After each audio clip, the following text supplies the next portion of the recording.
Benvenuti a tutti a questo nuovo appuntamento di Diretta Medica. Oggi tratteremo la gestione del paziente con problematiche respiratorie nell'era post-Covid. Per affrontare questo argomento abbiamo invitato nuovamente in studio il professore Pier Achille Santus, professore associato di malattie respiratorie presso l'Università degli Studi di Milano e direttore dell'unità operativa complessa di pneumologia dell'ospedale Sacco di Milano. Professore Santus, ben trovato e grazie per essere di nuovo qui con noi.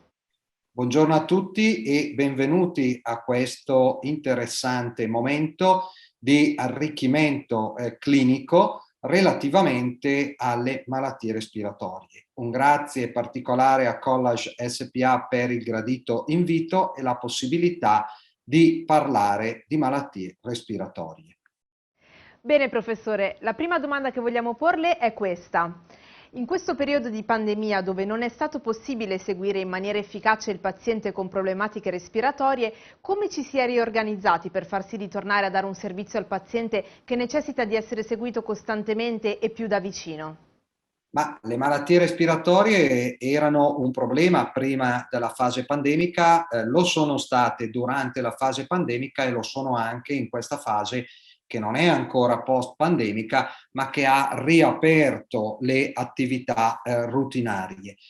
Come ci si è riorganizzati? Naturalmente, in primo luogo, cercando di dare il maggior supporto possibile ai pazienti affetti da malattie respiratorie, cercando di ottenere quelle possibilità di cura, di diagnostica, di terapia che erano della fase pre-pandemica. E quindi tutte le strutture pneumologiche si sono adattate alla possibilità di creare dei percorsi in sicurezza relativamente al distanziamento, all'igienizzazione, e conseguentemente garantendo dei percorsi dedicati. Allo stesso tempo ci si è organizzati favorendo l'igienizzazione degli strumenti diagnostici come le spirometrie, non solo, ma l'utilizzo obbligatorio di filtri che siano in grado di bloccare anche i virus e quindi con una capacità di filtraggio estremamente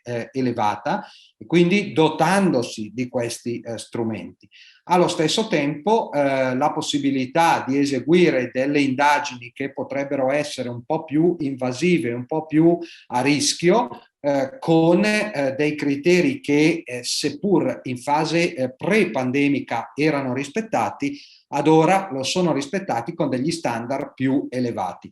Il tutto naturalmente con un grande impegno sia del personale medico specialistico che infermieristico e che amministrativo, al fine di poter garantire un'accessibilità in totale sicurezza dei pazienti nelle strutture ospedaliere. Noi ad esempio all'ospedale Sacco di Milano, che è sicuramente molto alla ribalta in questo periodo, abbiamo anche nella fase della seconda ondata garantito un'attività ambulatoriale con dei percorsi dedicati in totale sicurezza, garantendo il distanziamento e l'igienizzazione.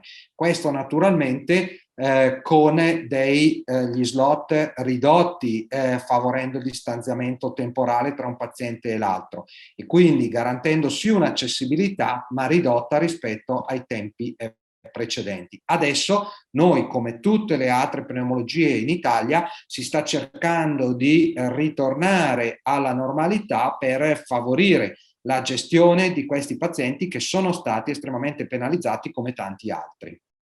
Grazie professore. Sicuramente c'è una differenza di assistenza e gestione del paziente cronico e acuto. Ci dice qualcosa in più anche in merito a questa nuova organizzazione? Allora, anche questa domanda è una domanda estremamente importante. Come accennavo prima, i nostri pazienti con malattie respiratorie hanno delle problematiche acute e delle problematiche croniche. Per quanto riguarda le problematiche acute, abbiamo dovuto modulare degli accessi ai nostri reparti che siano ben catalogati.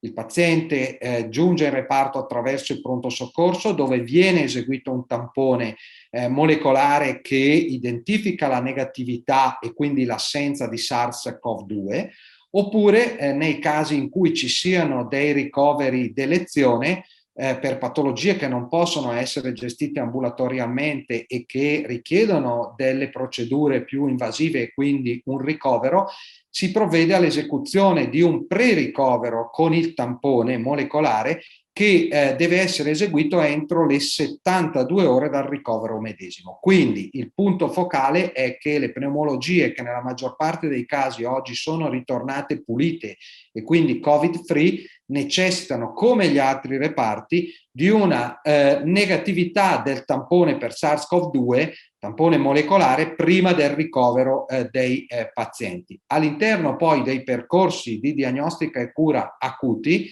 le attività non sono modificate rispetto alla fase pre-pandemica. Sicuramente si provvede ad un'attenzione che è ad un livello più elevato per quanto concerne il distanziamento, per quanto concerne il tracciamento e la diagnostica nel dubbio di una patologia da SARS-CoV-2, che comunque viene esclusa a priori durante il momento del ricovero stesso, come detto precedentemente. Poi le altre attività non si sono particolarmente modificate. Sicuramente un'attenzione stretta e molto attenta viene riservata alle indagini invasive come la broncoscopia, le manovre broncoscopiche, che richiedono un'attività non solo di valutazione del paziente, ma anche di precauzione da parte degli operatori, e quindi le mascherine FP3, i camici monouso, le visiere per una tutela globale e generale. Quindi direi che per la fase acuta sostanzialmente si pongono estrema attenzione alla identificazione e alla esclusione di un'infezione da SARS-CoV-2, con delle attività che tutto sommato sono sovrapponibili alla fase prepandemica. L'attività invece di gestione del cronico si è un filo modificata nell'ottica del distanziamento e della igienizzazione, come ho detto anche precedentemente.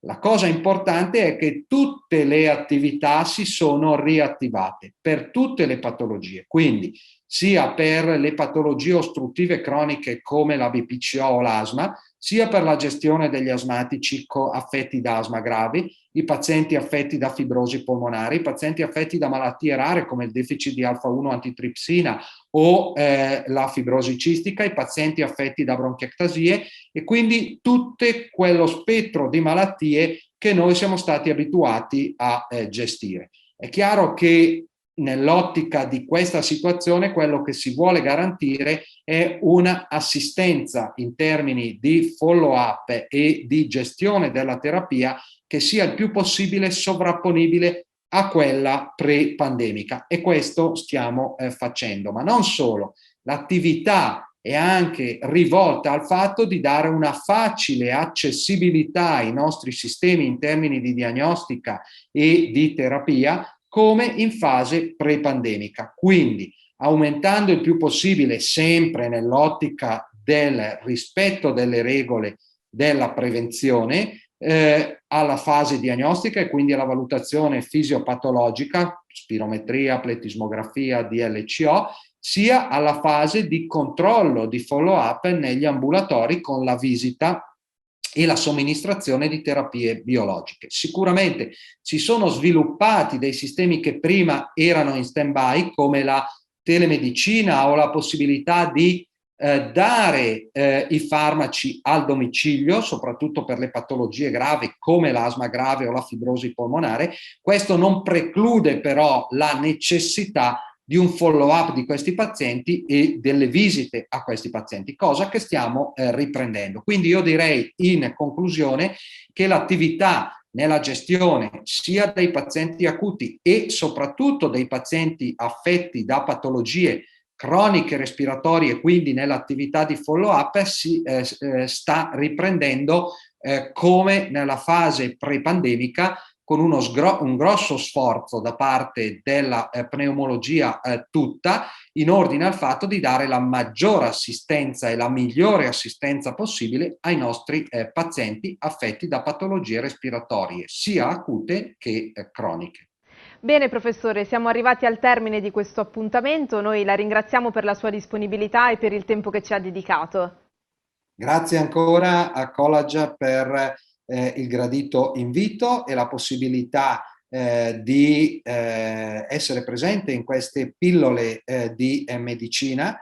Ringrazio anche coloro che ascolteranno queste pillole di medicina e speriamo di rivederci presto ad un prossimo incontro. Buona giornata a tutti. Grazie a voi per l'attenzione e vi aspettiamo al prossimo appuntamento qui su Diretta Medica.